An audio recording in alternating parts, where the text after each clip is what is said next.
generation of children who are going to have a shorter life expectancy. Hey, hello, superstars. Of our children right now. What is going on here? It's not only health, it's about survival and well-being of the United States as a nation. You don't crave broccoli, and our generation has grown up craving a Big Mac. I'm going to think that there's something better for me. Unless we're able to control this epidemic, we're going to have an abundance of chronic disease. All of us have to be part of the solution to reduce obesity. The weight of the nation is out of control, but we can fix that. We don't now take this as a really urgent national priority. We are all going to pay a really serious price. Obesity will crush the United States Move your mic over. in oblivion. And ready and go. Good morning, Stuart, Florida. Good morning, Treasure Coast. And good morning, the world. My name is Dr. Tred Rissacker, and I'm here with a message of healing, a message of hope, and a message of information that you can use today, right now, after you hear this program, to feel better, to look better, to have more vitality, more energy, to sleep better, and to just have a better experience as a human here on this world, in this world. I am a firm believer that health and wealth are equal. You can't have wealth without health, and it's hard to have, wealth without health. And too many of us, or too many of you, give up your health to get your wealth. Right? And then when you hit 60 or 70 years old or 50 or so, you end up spending your wealth to try to regain your health. And you know what? Oftentimes, it's not going to happen. You have given up the basis. Your foundation is weak. Just like a business whose foundational principles, if you want to have a business that lasts, that you can give to your children and transfer the wealth that's in the business to the next generation, you need a very strong, basic business model. And you can't have had weakness or shenanigans or trying to cheat or to try to go and circumvent, natural laws and laws of the government to try to build that business. If you do, it will fail. And health and your commitment to what you put in your body, what you put on your body, the things you eat, how much sleep you get, your levels of stress, how you're handling stress, how you handle your reactions and relations with other people. Are you contributing to the earth, to the world in a positive way? Or are you simply somebody who is breaking things down? It's really, it all begins and ends with you. Are you concerned about your health insurance? Did you see how expensive it's getting to have health insurance? I think the average health insurance cost right now has gone up to over $7,000 to $8,000 a year per person. And that's an average. And, you can avoid being sick if you build a good foundation when you're, as you grow up and as you go through your life. You can build a good foundation and be able to bring that health with you. It's really that simple. Yet we always feel, for some reason, just, I was watching, I like stuff that has meaning and content when I'm online, and I do watching a lot of stuff on the internet, obviously. No more TV, thank goodness. And they had some shows on the war, the Iraq war, the Fallujah, and also some stuff about Ukraine and, the meat grinder that's happening over there, what's happening with all these people. And what's very interesting is if you look at the Iraq conflict and the Fallujah, the soldiers feel like they're impenetrable. In other words, that they'll live forever. They're 19, 20 years old, and they just are, walking through gunfire and, they just feel like they're, that they can't be touched, that they can't be harmed. Yet we know they can. And it's horrible when it happens, but you see this, I want to say, bravado, this feeling that, you're untouchable when you're young, and that's why there's not a lot of old soldiers, but not because they don't live longer, because they won't take the risks that young people will. And that same mindset goes with people in life during their days, as they go through their teens and into their young adulthood in their 20s and 30s. They know that these choices they're making with foods and choosing not to exercise and prioritizing their careers over their health, in some way they feel untouchable, unpenetrable, that medicine will save me if and all I really need is to make sure that I have health insurance and I live next to a hospital, that they can save me somehow, that they will repair and correct the foolish life that I've lived in the past. And, and that would be like, somebody getting a knee replacement. They decided to do some heavy duty contact sports, and they get in and they get their knee taken out, strained and sprained through an injury in their younger life. And over time, they never really corrected why it happened, which could be alignment. And then the weight that they put on over the next 10 or 20 years led to this knee that is bone on bone. And they feel that, a knee replacement can help, no doubt. But what if you didn't have that to go to? What if you didn't have a knee replacement? What if they weren't doing all of these procedures? You might have taken better care of yourself. I know for me, when they do a knee replacement, remember the other leg is as old as the one that they replaced, and so is the hip, and so is the foot.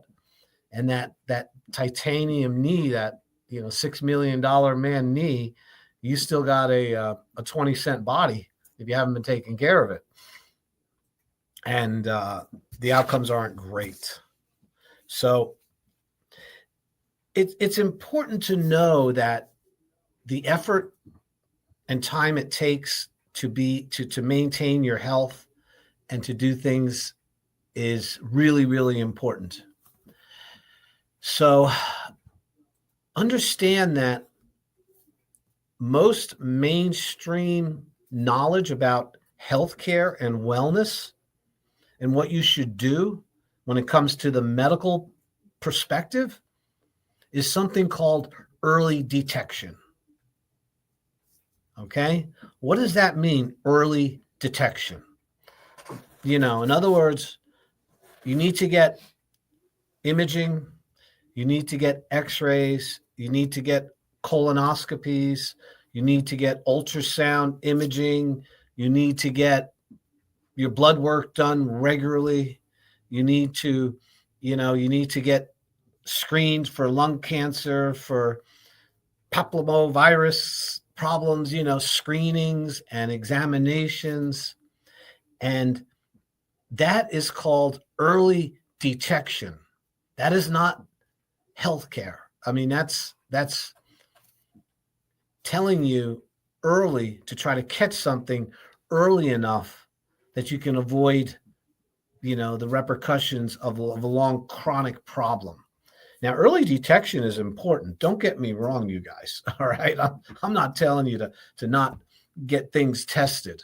However, that should not be your form of health care or wellness care or life choices. To wait for, to see if you have a disease and then you're pretty much done. Rarely can they correct the disease that they find with this early detection. And of course it's better than not looking at it at all. So, and I'm not just mentioning this, I do have some statistics on this. And, there's one by Harvard Medical College, Harvard Medical University, had done a statistic on how correct the diagnosis was compared to what led to somebody's death. In other words, what the death certificate, what actually killed them, and what was the diagnosis that they got into the hospital with was over 60 to 70%. The diagnosis that the hospital derived was not what actually killed them. The diagnosis, in other words, the problem that really led to their demise was not what was originally on the records. In other words, diagnostically, they failed to identify the real problem. They were treating the symptoms, which was the diagnostic criteria, with the symptomatology that someone presents with, without really now. So, and how did they know that? Because what they did was, in Harvard, they do autopsies. And when somebody dies at Harvard Medical, they do an autopsy to see the cause of death. And the actual entrance diagnosis was over 60% or even worse wrong. And that's Harvard. So with that, knowing that, how effective is a doctor that works in a private office that, doesn't have the same skills and all the testing. In fact, but there's also some other statistics that show that a doctor's first opinion from a history and a consultation and an exam, or like a physical exam, they're like 80% correct as a result of what their findings are and what they believe is going on. So here's another statistic: was when you did get the right diagnosis at Harvard University, if you did get the right diagnosis, how many of those people actually had a cure from the diagnosis and then the treatment that was given to them at the hospital? How many actually affected a cure? In other words, a resolution of the problem. Healing, less than 5%. That's right. Less than 5% were actually able to be cured or healed 100% from the problem. And what that means is that doesn't mean that they didn't extend their life.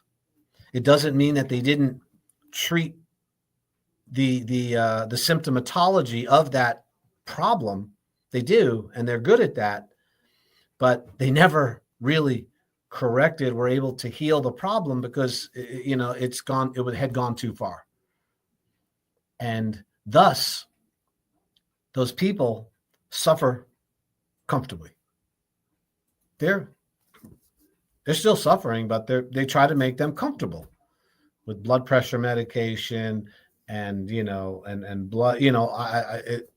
It's not my genre. I used to know a lot about all the different things that they did to treat symptoms, but that would be the diabetes medications, the things for Alzheimer's and dementia. They can't cure those. The heart disease and the plaquing of the arteries. Giving you statins and lipids to lower triglycerides, and these are the big money makers. And now we have this Ozempic rage. This oh my God, give me a drug to physiologically stop me from eating somehow and stop my digestive tract from working with an injection into my body. Suffering comfortably. That's really what medicine does. You have a problem and they don't really have the true source of the cure because that's usually lifestyle, and you got to do a little more than just show up at the doctor to get better. So they treat you with medications and pharmaceutical agents, and you're basically suffering comfortably. And we're not really comfortable. You know that. So, hello, wake up, wake up, wake up. Don't be a fool. Don't be a mark. Don't be somebody who gets the bad end of the stick. And that doesn't mean that everybody couldn't be helped by a doctor. I've been to the doctor and they helped me enormously.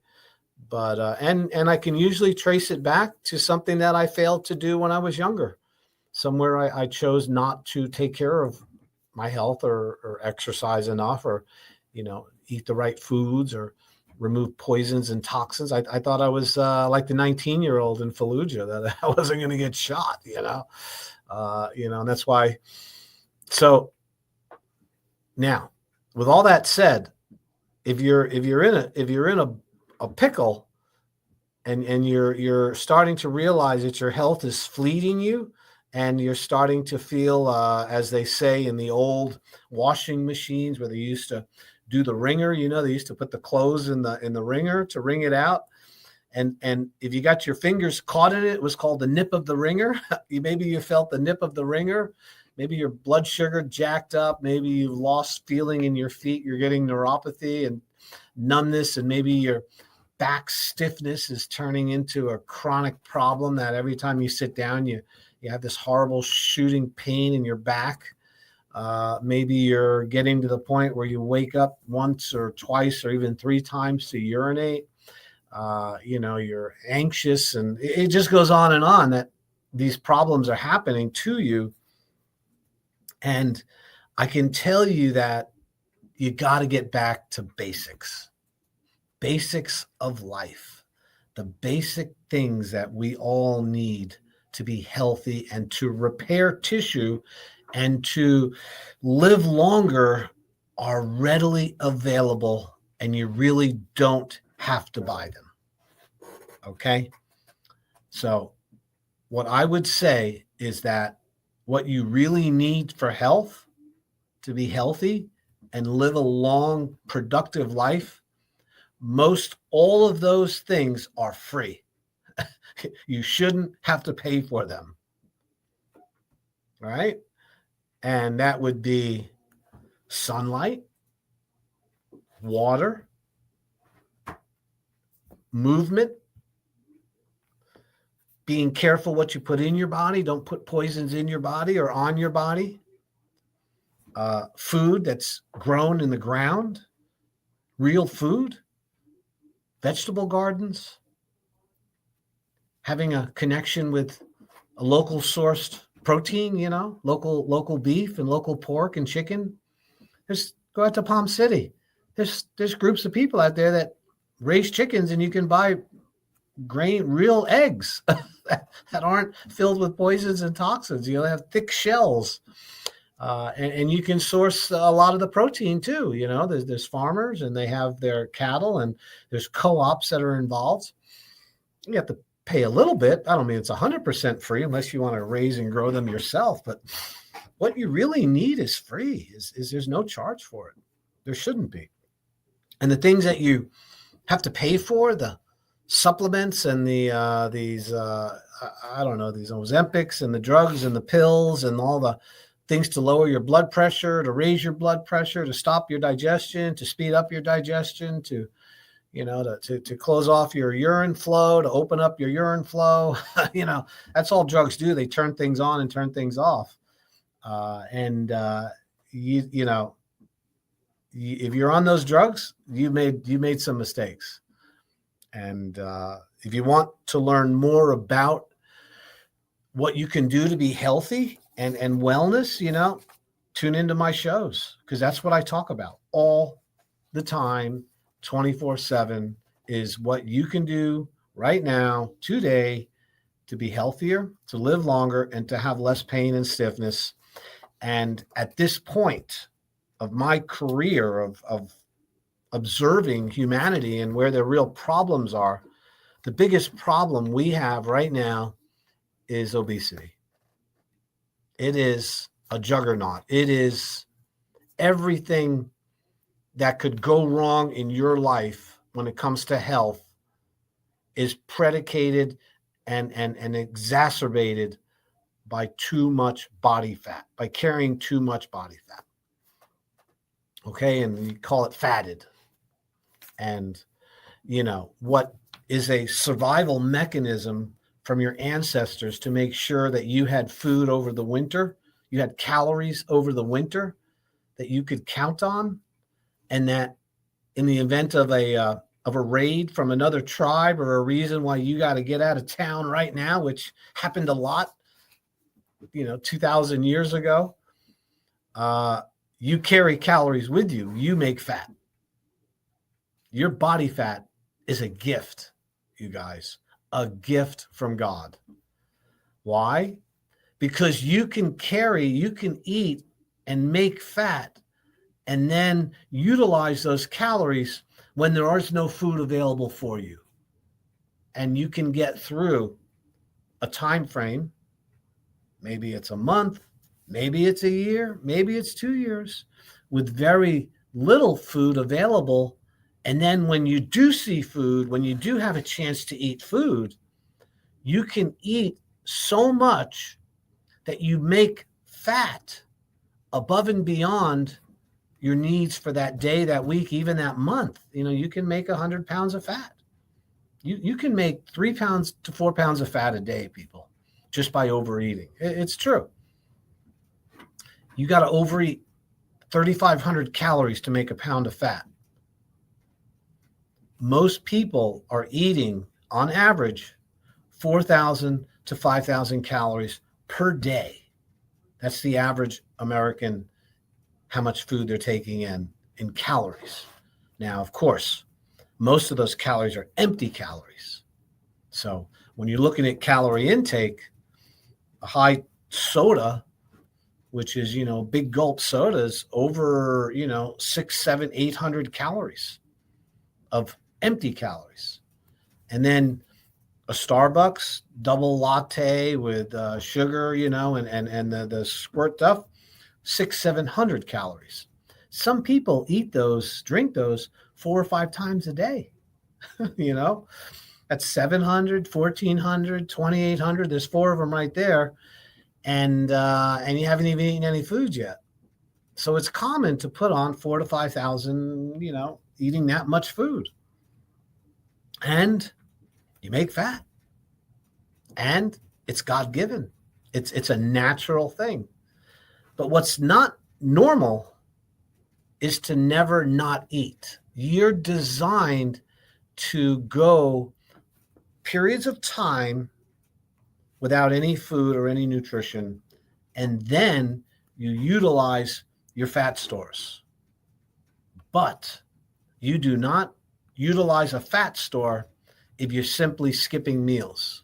You never really get to burning fat. If you're just eating these small amounts all day long, snacking,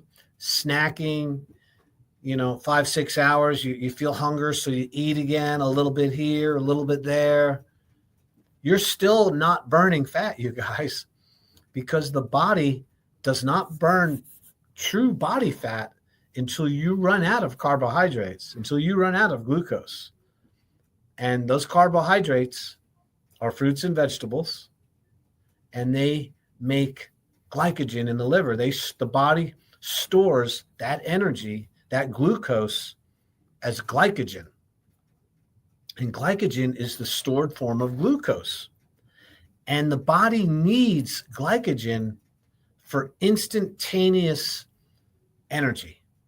The stress response utilizes glycogen and glucose to get you out of the fire, to get you away from saber-toothed tiger. You're at the watering hole. You're getting a little bit of water with your buddy, your caveman buddy, and a saber-toothed tiger jumps up and pounces on him and eats him in front of you.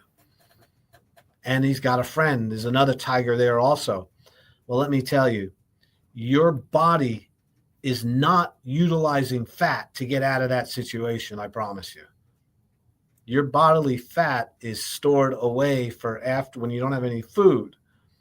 That instant burst of muscular energy to get away from something comes from the body's stored glycogen in the liver. And it's set off by the adrenaline response, by the stress response. Adrenaline is produced by the adrenal gland when you have something that, scares you, or it's when you have stress. Adrenaline shoots into the bloodstream, and this causes a release of cortisol. Now, you've all heard about cortisol.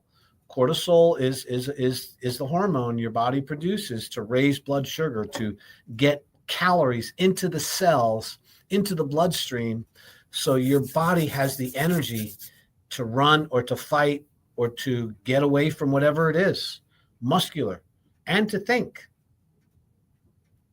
Now, what's very interesting is that glucose, glycogen, flood lasts about 20 hours, less than a day.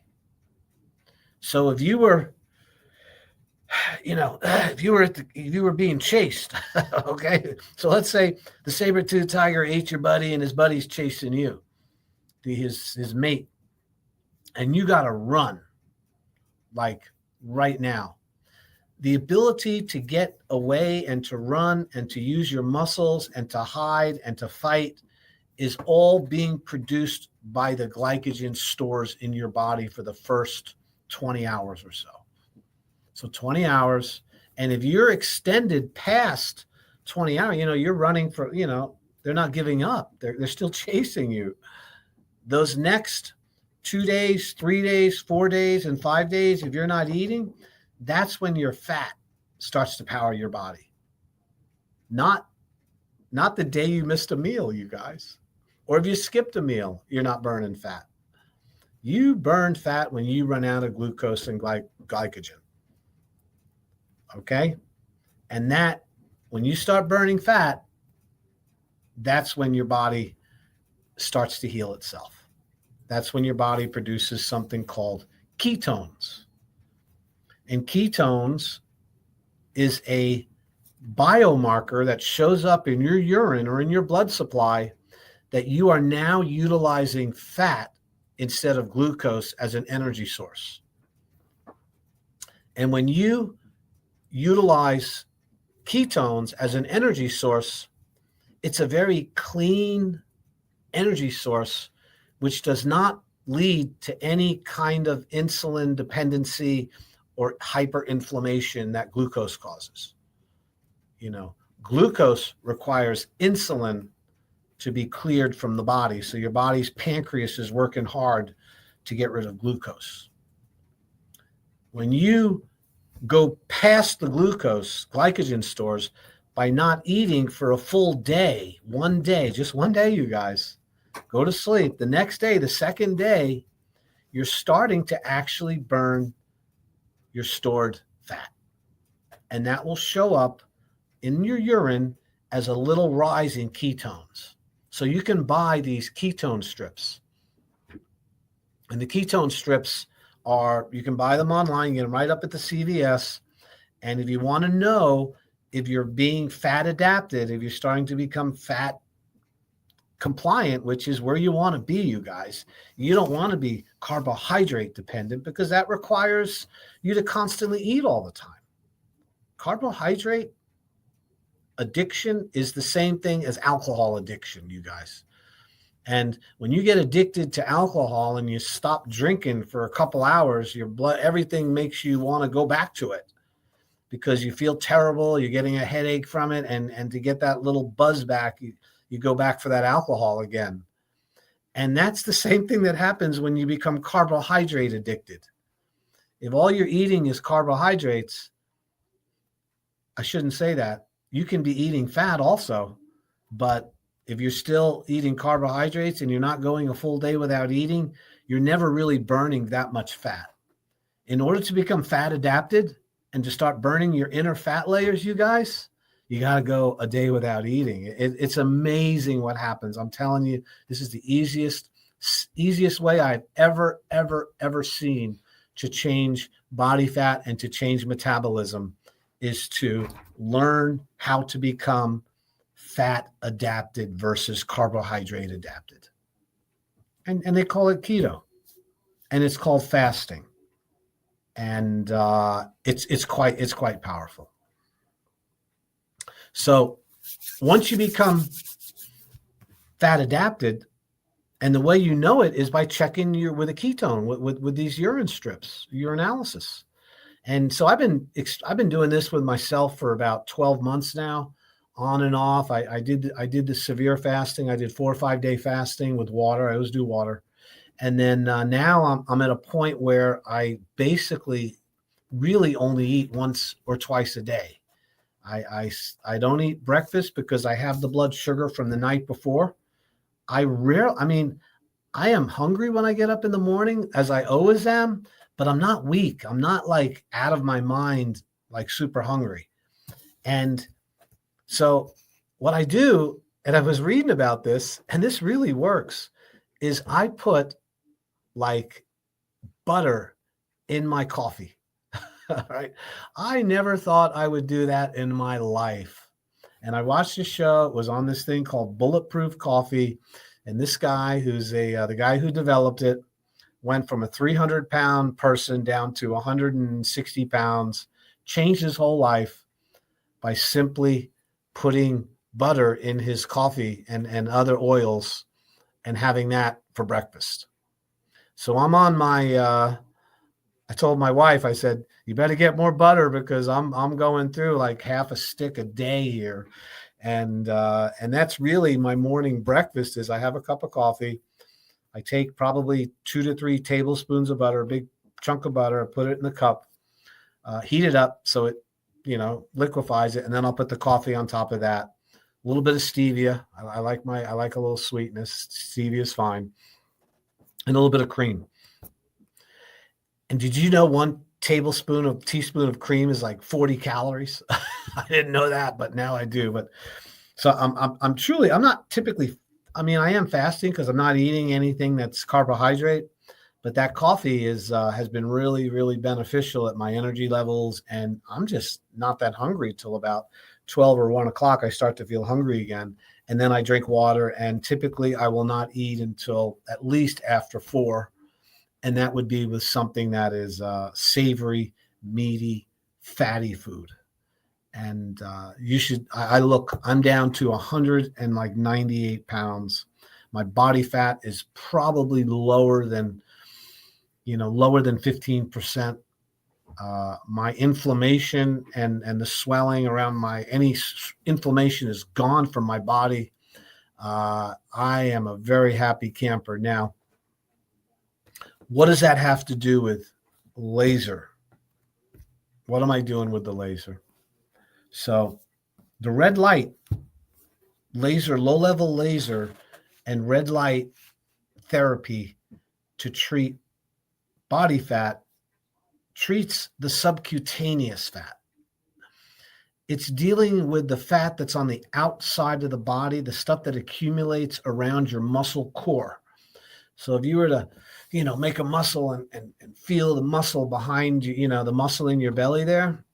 And then when you were to squeeze the skin in front of that, that's called subcutaneous fat. And that fat does not respond as easily as visceral fat when it comes to fasting and losing weight. Visceral fat surrounds your organs, and it's behind the muscle. It's your metabolically active fat. If you have high visceral fat, you have high probably blood glucose, you have hyperglycemia, you probably have high triglycerides, you probably have high levels of HDL versus LDL. And, difficulty with sleep, swelling around your joints and your knees and your back. You're probably suffering with neuropathy and starting to get some lack of feeling. Maybe your toenails are starting to look deformed or dark. They say, oh, it's bacteria. No, it's blood sugar feeding the bacteria in your nail bed, in your feet. And visceral fat responds beautifully to fasting and these cutting out the carbohydrates. However, if you're not careful, you'll lose too much, and the skin on the outside becomes very, very becomes a problem. And low-level laser treats that subcutaneous fat which is accumulated. kind of like the stuff you wish you could do, like just cut it off and suck it out. Those people that walk around and say that. That's not visceral fat, people. That's subcutaneous. Nobody's sucking out visceral fat. Nobody's cutting out visceral fat.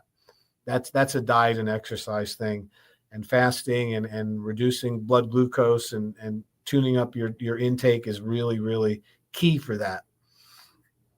And however, you come in with both compartments are usually populated. They're voluminous, we call it. And this is where the Lapex BCS lipolaser, this process that I've been doing, the laser easy way, is really, really effective at getting rid of the stuff that you can't target very easily with diet and exercise. And this is super, super important if you're over 50 years old. If you're under 50, then if you lose weight, you can probably still lose the skin. The loose skin will tighten and tone somewhat. But if you're over 50 and you're getting into your 60s and even into your 70s, you will have lost the muscle tone, the musculature, which is around your subcutaneous fat. Remember, the muscles, your muscle core is really outside of the viscera. You know what I mean? In other words, if you were to open up somebody's intestines and cut through them and disembowel them, there's very little muscle around the organs. I mean, there's smooth muscle. It's too complicated to go into here. But those big skeletal muscles are just that, skeletal muscles. And those muscles are what give you definition. That's what makes you look good. You look good when you see that muscle tone and you see that ripple, that makes you look good. Well, once you hit 50 years old, actually, once you hit 40, you start to suffer something called sarcopenia. Sarco means Latin for muscle, and penia means smaller. So sarcopenia is a loss of muscle tone, gradual due to aging, getting older, and not because you're not exercising, not because you're not eating the right foods. Now you can slow it down and you can, slow the process down and maintain muscle tone if you exercise like crazy. But most of you aren't doing that. So now you're 50, 60 years old. You finally figured out that these carbohydrates aren't serving you anymore. You're not drinking sodas anymore. You've got your Fitbit. You're going to the Pilates class. Maybe you're going to Crunch. We're there at Crunch all the time, by the way. We sign a lot of people from Crunch Fitness. They want that extra help. And even though you're doing 1,000 sit-ups and you ate 500 calories, that midriff, that midsection, it's not changing. That's because it's subcutaneous. It's not visceral. Visceral is behind the muscle. Sub-Q is in front. And as you get older, due to hormonal changes, that subcutaneous kind of disconnects from your metabolism. And, that's why people do all these crazy kind of procedures, the fat sucking, the fat burning, the fat freezing, blasting it with ultrasound, shooting injections into it. It's insane. If you're doing any of that, please give us a call. We do not do that. This is not what we do at the Slim Body. We're using a red light, the same energy that you see in the morning when you step outside and look up at that beautiful sun in the morning. Hopefully you're not looking directly into it. But when the sun first comes up on the horizon, it's red and it's yellow. Very beneficial. It's free. And if you were getting more of that, you wouldn't have as much body fat, by the way. That's well documented. People that live closer to the equator, where there's more sunlight and they get more sun, have lower body fat than people that live farther away from the equator. 40% less body fat, by the way. 40% less heart disease. 40% less dementia. The closer you get to the equator versus way up north, you're healthier people. It's because of the sun. And they're probably more active, getting outside more often. It's no fun to go out into the snow, I mean, you're not exercising as much. And I think that's why people come to South Florida. We live in such a beautiful place, Excuse me. So we're able to harness those same wavelengths, those red lights and those near infrared lights, which is sunlight in the morning for the first 2 or 3 hours and sunlight in the evening for the last 2 or 3 hours. Those wavelengths heal and repair your body. God created the sun to give us life. The sun radiates the earth. Those sun's energy, that nuclear reactor up in the sky that's gazillion times bigger than anything we could imagine, is pumping energy into us in the form of radiant energy. And that energy is taken up by plants, turned into glucose, turned into a starch, a carbohydrate. We eat the plant, and that energy is released into our tissues in the form of ATP. But it originally came from the sun. All energy comes from the sun, you guys. It's just transmuted into different things. Carbohydrates, fossil fuel, fat, proteins. They all contain the energy that was once radiant from the sun. So there's names for that. And one of them is called the way that the body gets energy from the sun in the form of glucose and fat. The mechanism is called oxidative phosphorylation. And then there's another way called gluconeogenesis. We make glucose, called glycolysis. And for that reason, when you shine the sun on your body, when you allow the sunlight to hit your body has receptors called chromophores. They're receptors that they didn't even know existed 20 years ago, you guys, because they didn't realize that light is a signaling molecule. Not only does it give you energy when you eat the plants and the food and the animals that ate the plants, they're giving you that energy. That radiant energy is also going through your body, completely you're translucent to it. I saw pictures of infrared light, and what they did was they took the scientist took his hand, and on the picture it looked for infrared penetration, and the infrared, which is invisible, by the way, you guys don't see infrared. You see red light, it's red.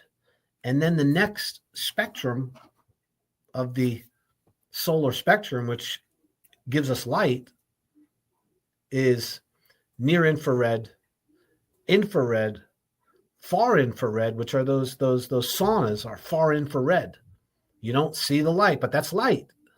And then you get into UVA, UVB, and then you get into the higher levels of light. Okay. The only light that you see with your eyes is it shuts off at red. So you see the blues and the yellows and the greens and the purples, and then it gets into the red light. And then those next spectrums are invisible to your eyes. You can't see them. Yet they are what actually heals and penetrates to create a better homeostasis, a better system. Your body desperately needs that light charge every single day. We've been on the planet. I looked at the earliest humans that they found. 1.2 to 1.7 million years ago, they found humans that could walk upright and had large brains, which shows that they were evolving into what we are today, into humanity. And, they woke up to light. They came out of wherever it was and they had sunlight on them. And then they ate food, which was putting sunlight into them through the starches. And then, of course, they got the fats and the proteins from the animals that they were able to trap or kill or find. And then they would eat carbohydrates when they could grasp them in roots and tubules and shoots and little plants. And here's another really important factor. Your body handles proteins, carbohydrates, and fats better when you eat them on their own instead of mixing them together. When you take if you had a little protein on it, like your meatball or your sausage, and then you had the fat, which is really the cheese. Okay, so you're getting all these food groups, but the problem is they're cooked, they're changed, they're denatured, they're devalued through the heating process and the combination of all of them together. So now you have something which is not as healthy than if you ate a piece of starch, a piece of protein, and a piece of fat separately. So try separating your meals. Have a piece, don't always have a starch and a potato and a meat, right? Just have a piece of meat with some fat. And then wait 2 or 3 hours. And then have a carbohydrate, have a salad. But what's happening is, since everything is mixed together, it changes the quality of the food and it loses some of that life energy. Everything that you need to be healthy is free. It really is. You can go out and sit in the red light if you like every morning like I do. I'm going to post a picture of it. I took a picture this morning in my mirror as I was getting ready to come in. And you know what? I'm old. I'm 64. You know that picture of Robert Kennedy where it shows him all fit looking? That's what my picture looked like. I was like, oh my God. And if you had seen me 10 years ago, you wouldn't recognize me. It's called the Slim Body Laser Spa. We're located in Stewart on East Ocean Boulevard. I love talking about this stuff. If you come in there and you want to come in for a consultation, I will provide you with a complete explanation of what we do. I'll demonstrate the machine so you can see it and you can touch it. I'll turn it on. You can feel it. I will show you before and after pictures of real people. I will let you read testimonials. I will perform, if you would like, a body fat analysis called the body impedance analysis. Checks your BMI, meaning how much of your body is now fat. I did a BMI on a really beautiful person. Everybody's beautiful. She's exceptionally beautiful. And she was 56 years old, weighed about 128 pounds, maybe 130, and she was 5'4". Now, height-wise, that's a little, at 140, at that much, that's definitely going to have some high body fat. Well, when I did the examination with the body impedance, which is it's electro, like an EKG tab you put on somebody's foot, and then the other tab goes on the back of their right hand, and then they sit back and it passes a very mild current, like a D battery, through your body, and electricity travels faster and slower depending on how much water content you have. And since fat holds a lot of water, if you have a lot of fat content, you're going to have a very different number when it comes to how quickly the electricity passes through your body. And that gives us your body fat number based on an algorithm of a whole bunch of people. Kind of complicated, but when I got her body fat, it was 54%. Now, you don't have to be a rocket scientist or understand health and wellness or be a doctor at the Cleveland Clinic to know that if you're 58 years old and you're carrying around 54% of your weight as body fat, you got problems. And if you had looked at her, she did not look like a bean, like you see these really morbidly obese people. It was, I called it thin on the outside, fat on the inside, Topi. You will never know that unless you come in and get a BIA with us. So Dr. Rissacker, we're on East Ocean Boulevard, Dr. Treds, Slim Body Laser Spa. You know, go Google, go on your little Siri phone and say, Dr. Tred Slim Body. It'll come up with my name, my phone numbers, everything you need to get in touch with us. Consultations are always free because I don't want any reason for you not to come in and see what we do. 15 seconds. So I highly suggest it. And I just want to say thank you to all the people that listen and tune in and comment here as I'm sitting here. I'm sorry I can't comment back to you, but we'll see you soon and have a great week. All right. Bye-bye.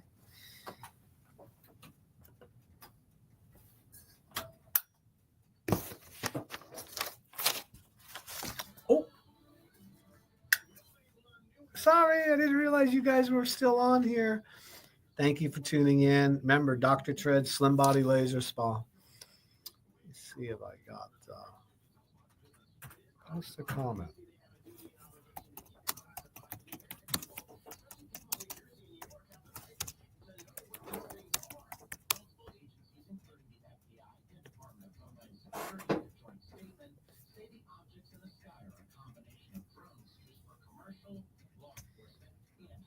Yeah, there we go. Figured it out.